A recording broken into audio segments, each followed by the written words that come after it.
G'day everyone, it's Sam and I'm spore shitless again. Today I thought I'd talk to you about the factors governing when your gametophytes might start producing sporelings, like these little guys here. So this is Platycerium superbum. That was about 5 months old. About 4 months. This was about 5 months, Platycerium superbum again, and this is Platycerium bifurcatum. So the first factor I would say, the most crucial obviously, is time, or the age of your gametophytes.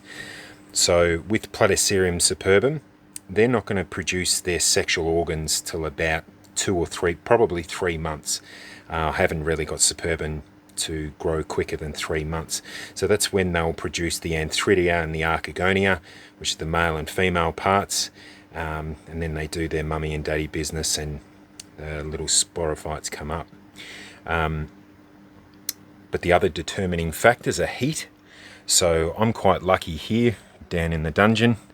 What have we got today? We've got 27 degrees at 75% humidity. So your gametophytes, especially Platycerium superbum, they like it rather hot. You need it to be over 25 degrees. So whatever method that you need to get your gametophytes over 25 degrees, whether you use one of my methods with one of my little humidity cribs with a aquarium heater, or the heat mat underneath the perlite, underneath there, whichever method you can get to get your heat up over 25 will do. The next factor will be humidity. So your humidity you want to be over 80%, ideally 85, even up to 100%. I'll show you one of my humidity cribs here. So this little guy here, and the other one I just showed you actually with the aquarium heater, these will get to about 98%, and your gametophytes absolutely love it. Just remember though, if you're going to have humidity that high with the presence of a lot of water, your temperature has to be over 25 degrees. Anything under 25 degrees and you have it too humid or too wet for too long, those gametophytes will suffer. They'll rot very, very quickly. Alright, so after humidity we would have our water and our fertilizer. So we'll go over to this tub here, which is one of my little humidity cribs. See the water along the top? I've actually got one of those trays out at the moment, but you can see that one just there. So the water will drip down onto your gametophytes, and that's what provides the substrate for the anthridia to release the sperm across the archegonia, the egg, and that's where your plantlets will arise from. So you need water. I use a fertilizer mixture. If you've seen one of my other videos, I've got my own fertilizer mixture, but this one out of Hammerbarn's really good, high nitrogen content, which I've explained in another video, and the addition of your trace elements is good. If you've got another fertilizer that hasn't got trace elements, you can buy it separately. This one I use, company in Queensland, that's really good. So yeah, they're also really good. Now the other thing too is they do appreciate some microbial action in the substrate. So you can buy microbes separately, like this here. There's another company called Nutrog. They make go-go juice. So the more biological activity you can get inside your tubs at this stage, not younger, but obviously once they get to the stage where they're going to produce plantlets. Oh, hang on. Max is knocking at the door. Come on, Maxie. All right, come on. Yeah, good boy. All right, you come and supervise. Lost my train of thought. What was I? Yeah, you need biological activity inside your tubs. It will help them produce plantlets, probably from the nitrogen fixation. Obviously, this is what would happen out in nature too. So you want to replicate nature as closely as possible to get the best results. Now, when I'm saying add microbes, don't add too many.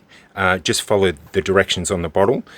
For instance, for my microbes, if I'm mixing up my fertilizer bottle, which is 2 litre, I'll use about 1 to 2 mil. And I just use a little plunger here. and mix that in with my fertilizer. I don't do it every application. As long as you've put some microbes into your tubs, they'll be fine. You're probably wondering what the glucose is. Every now and again, I'll add a very small smattering of glucose, which gives a simple carbohydrate for the microbes to feed on, and it seems to be beneficial. Now, the last one, you've seen a tub here, Cyanobacteria. All that is the green stuff. Oh, I've put the lid over here. Sorry, I'll show you the lid to one of my boxes. See that green that's formed over the top, which I thought used to be the enemy. Well, it is the enemy in the early stages. What I've found is using some cyanobacteria inside your fertilizer mix, about 5 or 10 mil into your mix, accelerates your gametophytes producing plantlets. Now, I'm hoping it's not just a coincidence, but I've been growing these for many years now, and it seems to me that as soon as the cyanobacteria appears, your plantlets will come up. Now, when I think about it, it makes sense. Mother Nature would do something like that, because if you think in nature, where we are in, or where I am in Brisbane, Queensland, if it rained once or twice, you wouldn't want your plantlets to come up in case it didn't rain again and they died. My theory is that the gametophytes are waiting for the appearance of cyanobacteria that shows that's been consistent rain over a long period of time. The cyanobacteria forms a symbiotic relationship with the plantlet, so there's nitrogen fixation for your gametophytes, and in turn the gametophytes provide protection for the cyanobacteria, and the gametophytes use that as a trigger for the plantlets to come up. Now, the theory sounds really good in my head, and I've actually replicated that, or I've tested that. I'll show you down here. So, one of my tubs, this tub here, I sprayed only once and only with cyanobacteria. No fertilizer, nothing. And you can see all the little plantlets coming up around here. I sprayed another tub at the same age with straight water with no results. So that's one of my latest tests. And you'll also notice, if you see other people growing Platycerium at the same stage, you'll notice all their tubs has cyanobacteria too. You can see in this tub, it's all around the edge. You can see here, obviously, it's all around the tray. And this one here, this was actually full of slime. Like, it was so inundated with cyanobacteria in about June or July, I almost threw it out. As soon as the hot weather came round, up the plantlets come and looks as healthy as you would want. So there you go. That's my theory, and I don't use a lot, but yeah, I'm starting to grow my own cyanobacteria for that purpose, and it's worked really well so far. So that was your water and fertilizer. And the next thing I want to talk to you about is gas exchange.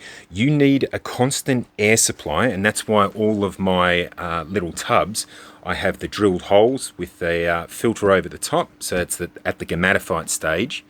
But at the next stage, I'll grab one of these lids for my little humidity crib. I always have a hole. I've just put duct tape over there, but there's a hole here for gas exchange. Just having the lid on with no hole, it doesn't get enough gas exchange under the lid, even though it's not sealed. So you want to put a lid for gas exchange. If you feel a little bit anal about creepy crawlies and fungus gnats, you can put some micropore tape over the top. And if you're really anal, you can do what I've done here. This is a 90mm storm water pipe with some outlets that you buy at Hammer Barn or your department stores, and that goes. That's fed from a 6-inch inline fan that goes outside the house.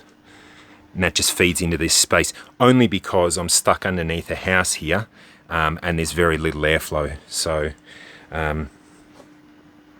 yeah, at the very least have a fan. I've got a circulation fan here and another fan over there, and that supplies the gas exchange to all my my gametophytes and my plants.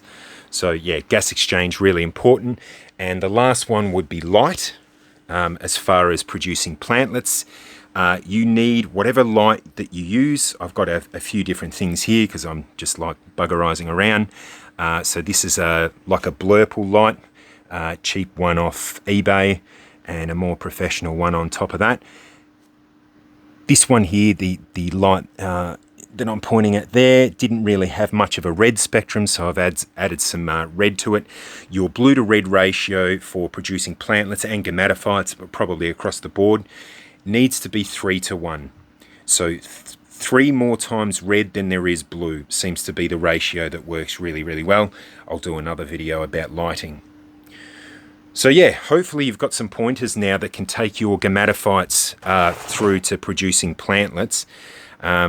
Just to recap, age of your gametophytes, that's important. So let them go through to at least 2 or 3 months.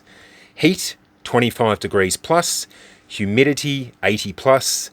Your water and your fertilizer you need to add onto your gametophytes to provide the medium for the anthridia to release the sperm to the archegonia. That'll produce your plantlet. Your gas exchange, your light, and just a whole heap of good luck. So yeah, hopefully that helps you guys for some to get your gametophytes producing little plantlets and sporelings, and yeah, happy days. Alright, hope you all learnt something, and stay tuned for more bullshit. See ya.